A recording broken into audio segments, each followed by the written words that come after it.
to review function compositions, first thing you have to recognize is the notation. This statement right here is the exact same statement as this right here. I'm asking you to evaluate the G function inside the F function in both of these cases.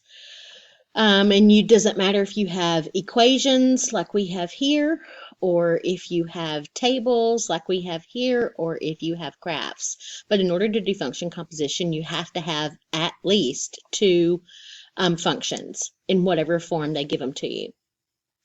There are two different kinds of function composition. The kind where you're working with a number. And if I wanted to work with a number here, I might ask you to evaluate f of g of 2. Okay, remember that's the exact same question as this. You might want to get in a habit of writing those two things down so that you recognize them, whether I give it to you like this or whether I give it to you like this. But what this is asking you to do, it's asking you to evaluate two functions.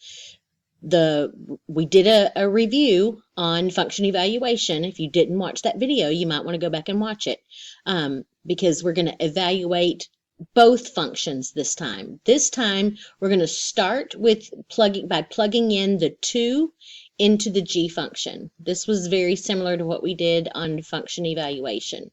I'm going to start with plugging in the 2 into the G function. So you know from that, watching that video, that means that we put a 2 in the G function everywhere there was an X. And then we simply evaluate. 2 plus 7 gives me 9. That's the value of the G function evaluated at 2. Now this composition says, now that I found the value of G of 2, I now am going to take that value and I'm going to evaluate the F function at that value. So this right here goes into the F function now. So the F function is 4 times X. So in this case, it's going to be 4 times 9, and we get 36. So that's the final value of F of G of 2. It is always going to be a two-part gig, and I could do it the other way around. I could have asked you to find G of F of X. Oh, I'm sorry, not X. I don't know. Let's do another one. G of F of 3. So I'm going to get a final value. By the way, that was 36. That was the final value of that problem right there. So G of F of 3 is the same thing as asking you to find G of F of 3. Okay, I'm going to start by plugging in the 3 into the F function. That's where I start. I find F of 3 first. So F of 3 is just 4 times 3 in this case, so that gives me 12. Now I'm going to go to the outside function, which is G, and I'm going to evaluate G of 12.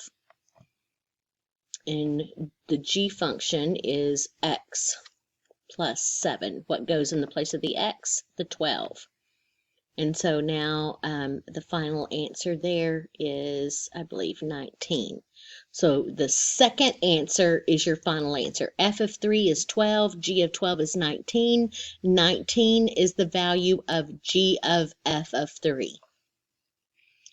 When you're doing it on the tables, there's less work, obviously. I'm going to find, let's see if I can find F of, let's do -2, do G of F of -2. Okay, so the -2 is plugged into the F function first. So I'm going to go to the F function. I'm going to go to where the X value is -2. You understand that if I plug -2 into the F function, I don't know what the equation is for this F function. This is not the table for this F function over here. These are two different F functions. So I plug in -2 and my output comes out to be 1. So now what do? I take that 1 and I plug it into the G function. The G function is right here. Go to 1, That y value is -4. So, I wrote this poorly. When I plug in f of -2, I get the 1 value. I plug in g of 1, I get -4. So that means that the final answer for g of f of -2 is the -4. Same thing is true over here. If I plug in, it doesn't matter where you start. If you plug in, start with the f function or the g function. If we find g of 2, and then we plug that into the f, that's going to start with the g function. I'm going to start with the g function and say if g is 2, here's the g function. I'm on the g function. I'm going to go to where the x value is 2, and then I have to go to that point right there. Well, that y value is 2. So g of 2 is 2. Now I'm going to take this answer right here and plug that answer into the f function. So now I'm going to go up here to the f function. I'm going to go where the x value is 2 and see where my point is.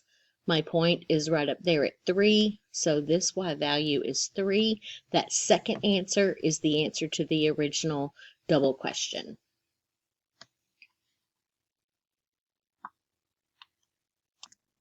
I have now added some additional examples. In this area over here, it says use these two equations, f and g, to find the value of f of g of 5 and g of f of -2. Use the tables right here to find g of f of -1, and g of f of 1 and f of g of 5.